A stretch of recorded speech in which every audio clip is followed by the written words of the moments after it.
ছাত্ৰ-ছাত্ৰীসকল, আজি মই তোমালোকক উচ্চ গণিতৰ ঘাতাংকৰ তালিকাৰ ব্যৱহাৰৰ বিষয়ে ক'বলৈ আগবাঢ়িছোঁ দেই। এতিয়া আমাৰ এই 3.2 তাত কি কৰা হয় যে ঘাতাংকৰ সহায়ত কেনেকৈ গণনা কৰা হয় সেই বিষয়ে আলোচনা কৰিছোঁ, হয়নে? চ' আমাৰ আজি বিষয়টোৱে হ'ল যে ঘাতাংকৰ সহায়ত গণনা। এতিয়া মন কৰা, মই আগৰ ক্লাছত উল্লেখ কৰিছিলোঁ যে আমি ঘাতাংকক দুটাতহে ভাগ কৰিব পাৰোঁ, মানে লগাৰিথমৰ ভাগ দুটা। এটা আছিলে কমন লগাৰিথম, এইখিনি কৈছিলোঁ মই কথাখিনি, কমন লগাৰিথম, আৰু এটা ভাগ আছিলে নেচাৰেল লগাৰিথম।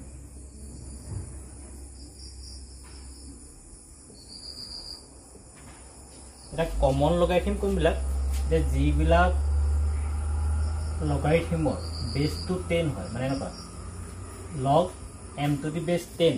চ' এনেকুৱা যিবিলাক আমি আলোচনা কৰিম লগ মানে ঘাতাংক, সেইখিনি আমি কি ক'ম? কমন লগাৰিথম। আকৌ কি হয় আন এবিধ লগাৰিথম, যিটো নেচাৰেল লগাৰিথম বা নেপিয়াৰ লগাৰিথম বুলি কোৱা হয়, তাৰ ভূমিটো কি হয় ই বুলি ধৰা। আমি এই বিষয়ে আলোচনা কৰিব ইয়াত নালাগে, ক্লাছত নালাগে, পিছত হায়াৰ লেভেলত তোমালোক পাবা। আমি ইয়াত আলোচনা কৰিব লাগিব কমন লগাৰিথমৰ বিষয়ে, মানে যিবিলাকৰ বেছটো 10। চ' এই লেচনটোত মানে 3.2 আমি যিমান অংক কৰিম সকলোৰে বেছটো কি হ'ব?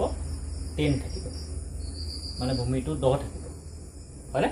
আৰু যদি ক'ৰবাত দিয়া নাথাকেও তেতিয়া আমি কি বুলি ধৰি ল'ম যে তাৰ ভূমিটো 10 বুলি ধৰি ল'ম। এতিয়া মন কৰা যে এটা সংখ্যাৰ ঘাতাংকৰ মান কিহৰ ওপৰত নিৰ্ভৰ কৰে? কিহৰ ওপৰত নিৰ্ভৰ কৰে? তাৰ ভূমিৰ ওপৰত, হয়নে? ধৰি লোৱা লগ অফ 16 টু দি বেছ 2, হয়নে? ইয়াৰ মানটো যিমান হ'ব লগ অফ 16 টু দি বেছ 4, ইয়াৰ মানটো বেলেগ হ'ব। ইয়াৰটো কিমান হ'ব? আমি যদি সমাধান কৰোঁ আমি কি পাম? 2 টু দি পাৱাৰ 4 হ'ল, 4টো আগলৈ গুচি আহিলে, কৰিছে অংকটো, এইটো 4 হ'ব আৰু এইটো কি হ'ব 4 স্কোৱাৰ, 2টো আগলৈ গুচি আহিব। চ' ইয়াৰ মানটো কি হ'ব? 2 হ'ব। মানে আমি কথাটো বুজিলোঁ যে কোনো এটা ঘাতাংকৰ মানটো কিহৰ ওপৰত নিৰ্ভৰ কৰে? তাৰ ভূমিৰ ওপৰত নিৰ্ভৰ কৰে। এতিয়া মন কৰিবা, আমি এতিয়া মূল বিষয়লৈ আহোঁ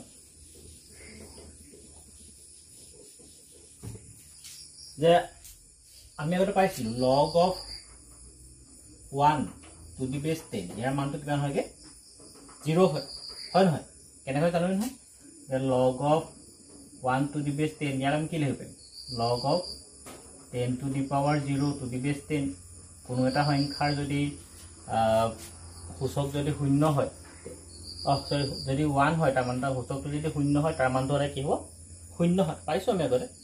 চ' লগ 1 বুলি 10 টু দি পাৱাৰ 0 লিখিব পাৰোঁ, হয়নে? চ' এইটো 0 টকালৈ গুচি আহিলে কি হ'বগৈ? 0 হ'ব। চ' জানো এইটো কথা। আকৌ লগ of 10 to the base 10 equal কি হয়? 1, এইটো জানো। দুইটা যদি একেই হয়, হয়নে? তাৰ মানটো কি হ'ব? 1 হ'ব। এই কথা আমি জানো। এতিয়া মন কৰা, লগ অফ 1ৰ মানটো কি পালোঁ? 0, আৰু লগ অফ 10ৰ মানটো কি পালোঁ? 1।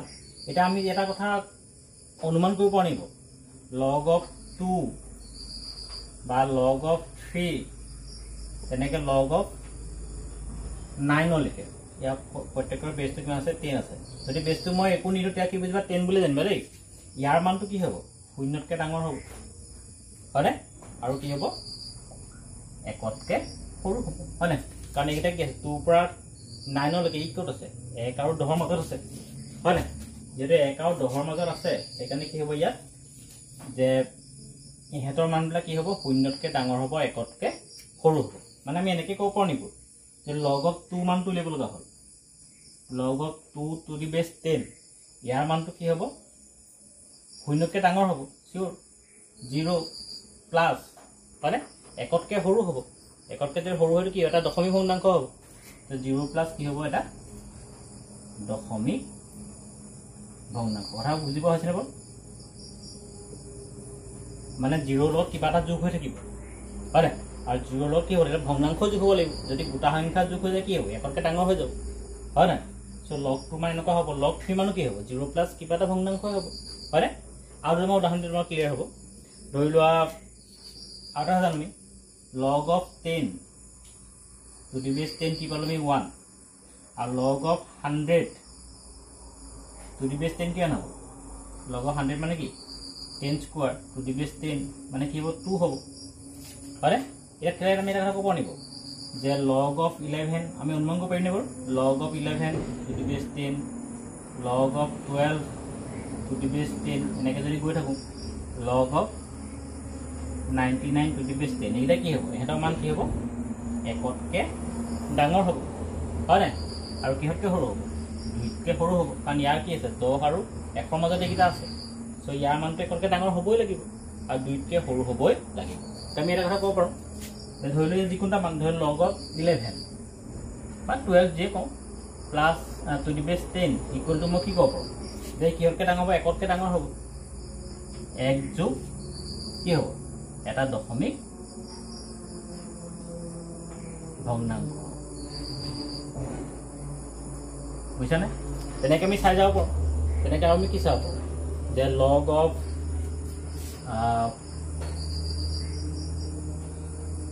log of 100 to the base 10 মানে কি পালো আমি 2 log of 1000 to the base 10 মানে কি হ'ব একেদিনে 3 হ'ব মানে কি হয় তেৰে 100 আৰু 1000 মাজত থকা সংখ্যাবিলাক মানে 101 ৰ পৰা 999 লৈকে প্ৰতিটো সংখ্যাৰে ঘাতাংক মানটো কি হ'ব 2 তকে ডাঙৰ আৰু 3 তকে সৰু হ'ব আমাৰ যদি কয় log of বোলে 105 দিম টু দি বেছ 10 আমি কি জানিম ই কাটকে ডাঙৰ হ'ব 2 তকে ডাঙৰ হ'ব প্লাস তালত কি হৈ থাকিব এটা দশমিক ভগ্নাংশ এটা থাকিব ক্লিয়াৰ হৈছে কথাবিলাক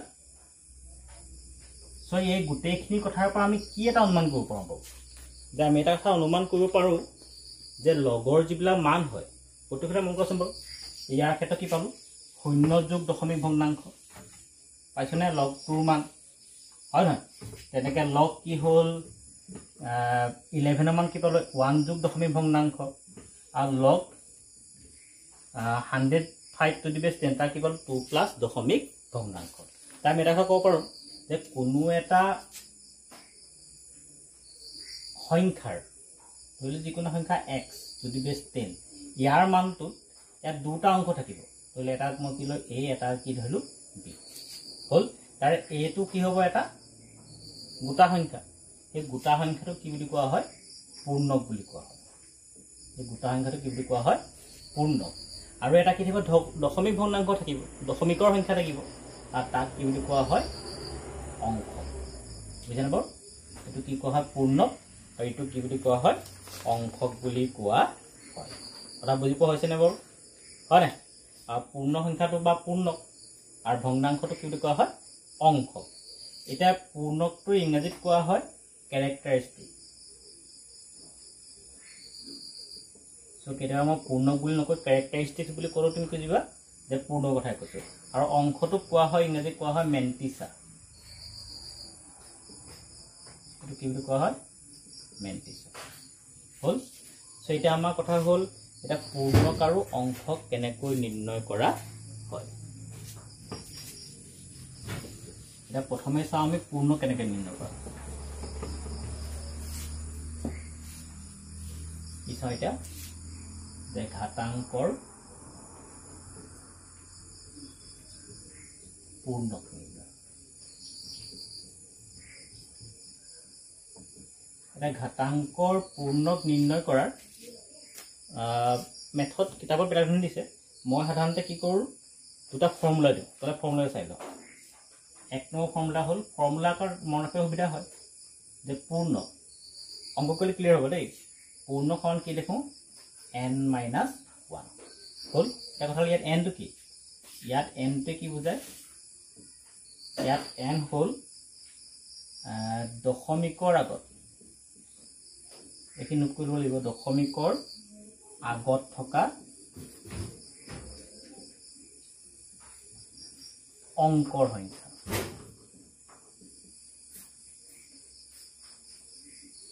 থকা অংকৰ সংখ্যা হল এটা ফৰ্মুলা হয় না আৰু এটা দিও ফৰ্মুলা দুই নম্বৰ ফৰ্মুলাটো হল যে পূৰ্ণ বেলেগ বেলেগ ক্ষেত্ৰত বেলেগ বেলেগ সূত্ৰ ইউজ হয় মানে এইটো বেলেগ ক্ষেত্ৰত ইউজ হ'ব এইটো বেলেগ ক্ষেত্ৰত ইউজ হ'ব চাবা কোনটো এইটো হল equal to minus n plus 1 হল এইটো কোৱা হয়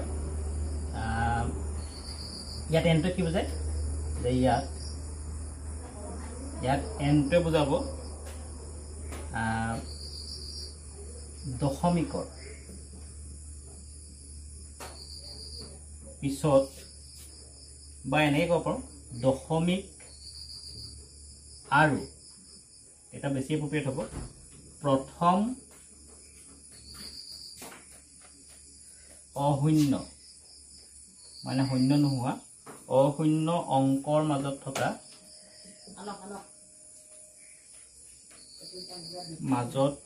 থকা শূন্যৰ সংখ্যা হ'ল প্ৰথম এইকেইটা নোট কৰি ল'বা এইকেইটা লিখি ল'বা প্ৰথম তাৰপিছতে বুজিবা দেই আমি এটা উদাহৰণ এটা লওঁ তেতিয়া ক্লিয়াৰ হ'ব ধৰি লোৱা এইটো ক'ত ব্যৱহাৰ চোৱা তোমাৰ আমাক যে উলিয়াব ক'লে লগ অফ 3421.56 ইয়াৰ কি উলিয়াব লাগে আমি পূৰ্ণক নিৰ্ণয় কৰিব লাগে হয়নে তো পূৰ্ণক কেনে উলিয়াম এটা মকা পূৰ্ণকক কি পাইছিলোঁ আমি n-1 হয়নে পূৰ্ণক মানে কি পাইছিলোঁ আমি n-1 এতিয়া ইয়াত কি হ'ব আমি কি যাওঁ nটোৱে কি বুজায় দশমিকৰ আগত থকা অংকৰ সংখ্যা দশমিকৰ আগত কেইটা অংক আছে 1 2 3 4 so 4 - 1 = 3 মানে এই অংকটো যে লগাৰিথম উলিয়াব যাম ঘাতাংক মান উলিয়াব যাম তাৰ পূৰ্ণকৰ মানটো কি হ'ব 3 হ'ব n-1 হয়নে আৰু এটা চাওঁ যেমা log of 3.432 ইয়াৰ উলিয়াব লগা হ'ল ইয়াৰ পূৰ্ণ কিমান হ'ব গম পাইছে ইয়াত দশমিকত কেইটা অংক আছে এটা so 1 - 1 = কি হ'ল 0 বুজি পাইছা so ইয়াৰ পূৰ্ণ হ'ল 3 ইয়াৰ পূৰ্ণ হ'ল 0 এতিয়া এইটো ক'ত ব্যৱহাৰ হয় যদি এনেকুৱা এটা অংক থাকে য'ত কি নাই দশমিকৰ আগত কোনো অংক নাই হয়নে যিকোনো লগ পাওঁ যে log of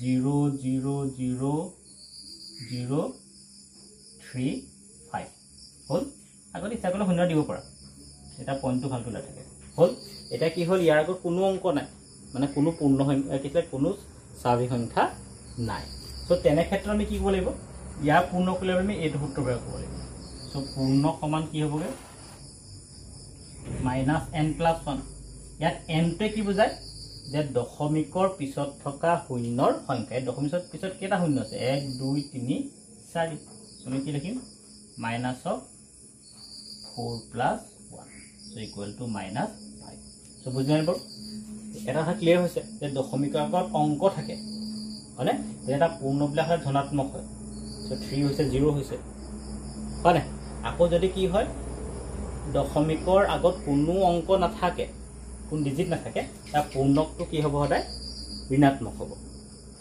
হৈছে নে বাৰু -10 বুজি পালা সো এনেকৈ কি কৰা হয় পূৰ্ণক নিৰ্ণয় কৰা হয়নে সো আমাৰ যদি লগৰ কোনোবা এটা মান উলিয়াব কয় আমি জানো log x = পালো a + b তাৰে আমি a মানটো উলিয়াব পাৰিলো পূৰ্ণক উলিয়াব পাৰিলো সহজ একেবাৰে ইজি পাৰিবা সকলোৱে এটা আমাক প্ৰথম দ্বিতীয় কথাটো হ'ল কি অংশক কেনেকৈ নিৰ্ণয় কৰিব এটা অংশক নিৰ্ণয় কৰিবলৈ তোমালোকে এখন কি ব্যৱহাৰ কৰিব লাগিব তালিকা ব্যৱহাৰ কৰিব লাগিব যিখন মই আঁতৰ লৈছোঁ দেই মই আগতে কৈছিলোঁ মই এখন কিহৰ প্ৰয়োজন হ'ব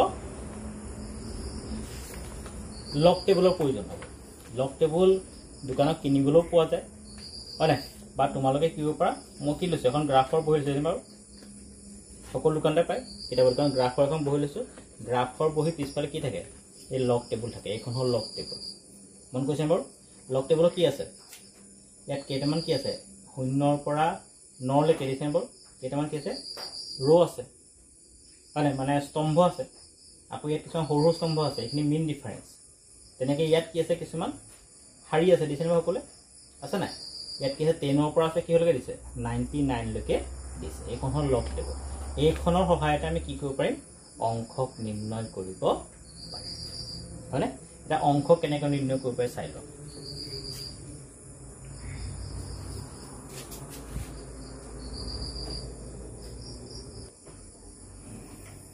এটা আমি চাওঁ ঘাতাংকৰ সহায়ত অংশক নিৰ্ণয় এটা অতি ইম্পৰ্টেন্ট খুব ভালকে মন দিবা ভালকৈ মন দিলে বুজিবা, নহ'লে অকণ দিগদাৰ হ'ব দেই। আৰু তোমালোকে নিজে লগ টেবুলখন লৈ চাবই লাগিব। লগ টেবুলখন লৈ যদি নচোৱা অকল ইয়াত চাই বুজি নাপাবা। সেইকাৰণে যেতিয়া ভিডিঅ'টো চাবা লগ টেবুলখন নিজে কাষত আনি ল'বা, তেতিয়াহে বুজি পাবা। এতিয়া মই এটা সংখ্যা ল'লোঁ, লগ অফ 4, 5, 6, 7 হয়নে? ইয়াৰ আমি কি উলিয়াব লাগে? অংশক নিৰ্ণয় কৰিব লাগে। ইয়াৰ পূৰ্ণকটো পাৰিম উলিয়াব নহয় জানো? ইয়াৰ পূৰ্ণ কিমান হ'ব? পূৰ্ণ সমান কিমান হ'ব? n - 1। ইয়াত কেইটা আছে? 4টা বিয়োগ 1 সমান কি হ'ল? 3। চ' পূৰ্ণক পাই গ'ল। আমি কেৰেক্টাৰিষ্টিক্সটো পালোঁ। এটা নেক্সট কি লাগে আমাক? অংশক লাগে। নেক্সট কি লাগে এতিয়া আমাক? অংশ। এটা অংকৰ কাৰণে কি ল'ব লাগিব কৈছিলোঁ মই?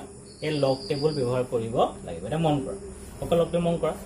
ইয়াত আমাৰ কি আছে? প্ৰথমে দিছে লগ অফ 4, 5, 6, 7 হয়নে? আমি ইয়াৰ সংখ্যা এটা চাব লাগিব। এতিয়া কিমান আছে? প্ৰথমে দুটা সংখ্যা চাম। 45 আছে। চ' ইয়াত আমি কি হ'ম? ইয়াৰ এই ৰ'টোত হয়নে আমি ক'লৈ আহিম? 45লৈ আহিম। ইয়াত 10ৰ পৰা আৰম্ভ হৈছে। আমি গৈ ক'ত পালোগৈ? 45 দিছেনে বাৰু? 45ৰ হয়নে? এইটো 45ৰ কেইবাটা সংখ্যা দি আছে দিছে ন ক'লে হয়নে? এতিয়া 45ৰ তাৰপিছত কি আছে? নেক্সট সংখ্যা 6 আছে। চ' আমি 45ৰ ক'লৈ যাম?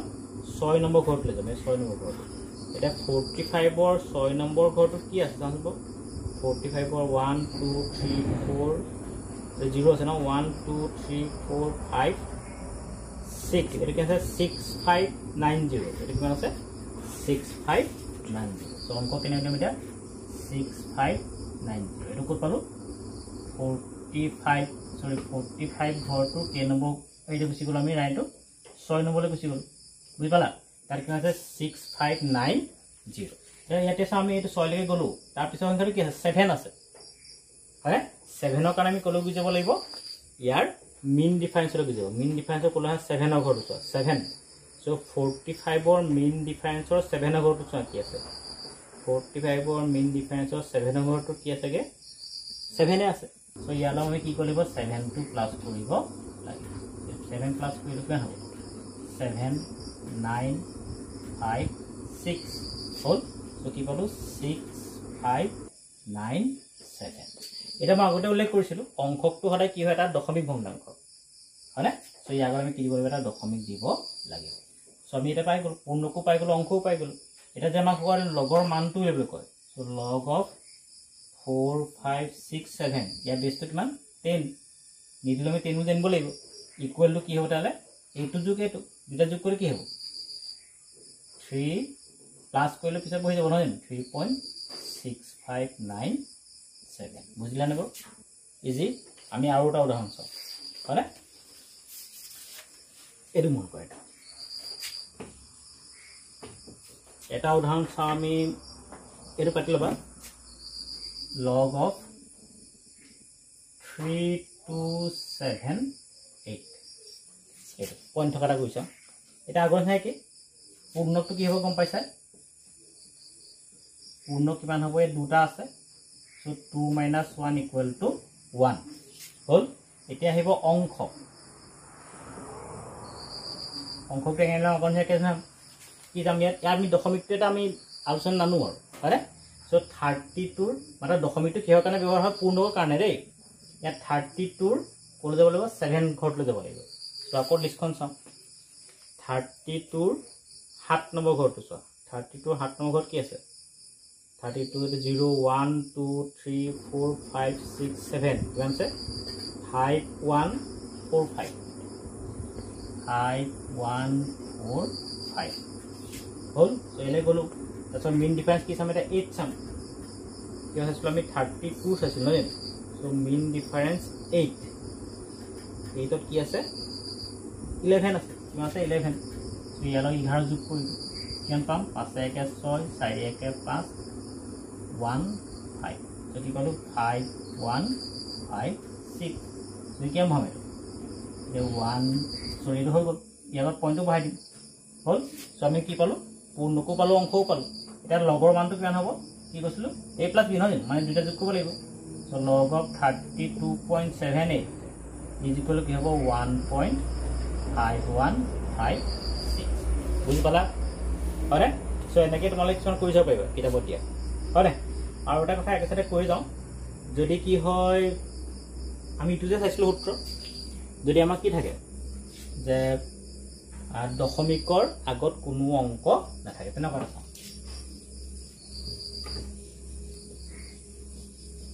অংশকটো উলিয়াই নিয়মতে এটা খালি পূৰ্ণকটো হেৰি হ'ব নহয় বেলেগ হ'ব দেন হইলো আমি log of 0.00378 এডুকেশ্যন হল ঠিক আছে এটা মন কৰা প্ৰথম কথা এই পূৰ্ণ কি হ'ব কৈছিলে ইয়াৰ ক্ষেত্ৰত কি সূত্ৰটো বেলেগ হ'ব -n+1 হ'ব মানে ইয়াত দশমিকৰ পিছত কেইটা শূন্য আছে তিনিটা so -3 + 1 = -4 হল এতিয়া আছে এতিয়া আমি অংশকটো কেনেকৈ উলিয়াম অংশ উলিয়ালে কেটা সহজ আকৌ আগলৈ আমি কৰি যাম তালিকালৈ যাম আৰে ইয়াত দশমিকটো কথা আমি আলোচনা নকৰি কৈছিল ন সেইটো মাত্ৰ কিহত আলোচনা হ'ব পূৰ্ণকৰ ক্ষেত্ৰত সো অংশক লৈ আমি কি চাম এটা 37 ৰ 8 চাম তো কি চাম 37 ৰ 8 তো 37 ৰ 0 1 2 3 4 5 6 7 8 এটি কি আছে 5775 মানে 5775 ইয়াত কি দিয়া না আমাক মিন ডিফাৰেন্স লৈ আকৌ সংখ্যা দিয়াই নাই সো আমি এটা আলোচনা নকৰো হলু সো এটা তেনে কি হ'ব এটা দশমিক আহিব number log of 0.000378 equal to কি হ'ব -4 plus 0.5775 হয়নে এটা ইয়াত কি কৰা হয় -4 প্লাস আছে এখানে এটো কি বুলি হ'ব 4 বাৰ দেই মানে একিন কথা পিছত আকৌ আমি ভালকৈ আলোচনা কৰিম জাস্ট এই দেখাইছো -4 প্লাস যদি থাকে এনেকা যদি এটা মাইনাস এটা প্লাস থাকে আমি লগৰ ক্ষেত্ৰত কি দেখাব পাম বাৰ দি দেখাব পাৰো হয়নে নহলে ইয়াৰ মান তুলিব গ'লে বেলেগ নহব বাৰ দিলে নকৰা হ'ব বুজি পালা সো এনেকৈ কৰা হয় এতিয়া তোমাৰে কি কৰিবা যে অনুশীলনী 3.2 কিছুমান অংক এটা নিজে কৰি চাব পাৰিবা হয়নে কৰি পেলাই মোক জনাবা পাইছে নাই পৰা যদি কিবা সমস্যা হয় মোক ক'লে হ'ল আৰে তেতিয়া মই কি কৰিম অংকখিনি দৰকাৰ হ'লে আকৌ বুজাই দিম দেই এতিয়া 3.2 তোমালোকে কোনখিনি কৰিব পাৰিবা কুৱেশ্যন নম্বৰ 1 খিনি চোৱা ঘাটাংক লৈ কৈছে কৰিবা নিজে আৰে হ'বনে 1 খিনি কৰিবা তা বেলেগ ধৰণৰ উদাহৰণ কিছুমান কৰিবা 1 খিনি কৰিব পাৰা আকৌ পেজ 84 ত কেইটামান আমাৰ উদাহৰণ দিছে সেইটা নিজে কৰি চাব পাৰিবা হ'ব তো এইখিনি বুজাৰ পিছত নেক্সট ক্লাছতে আমি কি চাব পাৰিম যে ঘাটাংকৰ অপজিটটো চাম বিপৰীতটো চাম মানে প্ৰতি ঘাটাংক চাম হ'ব মানে এন্টি লগাৰিথম বিষয়ে আলোচনা কৰিম সো ক্লাছটো মই এটা সামৰিছো দেই